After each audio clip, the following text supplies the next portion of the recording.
कोई माने या ना माने, लेकिन पाकिस्तान रात को इंडिया वाला फाइनल मैच जो है ना वो इस पॉइंट पे आ रहा है।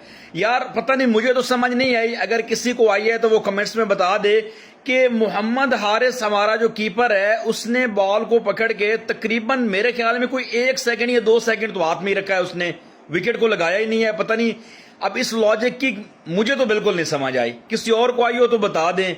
मोहम्मद हारिस साहब ने पूरा एशिया कप जो है ना तो कोई बैट से इन्होंने परफॉर्मेंस दी है, बिल्कुल कोई कहीं कोई अच्छी इनिंग्स नहीं खेली। हर नंबर पे इसको खिला के देख लिया, नीचे भी खिलाया, ऊपर भी खिलाया, हर जगह पे खिलाया, लेकिन कहीं भी भाई साहब ने कोई परफॉर्मेंस नहीं दी। और रहती कसर जो थी वो रात को इन्होंने पूरी कर दी है कि भाई साहब कंफर्म उनका वो रन आउट था। अगर वहां पे तिलक वर्मा आउट हो जाते तो आपको पता है रात को मैच तो तिलक वर्मा ही लेके गए हैं, तो ये पाकिस्तान मैच जो है यकीनन वहां से जीत जाता।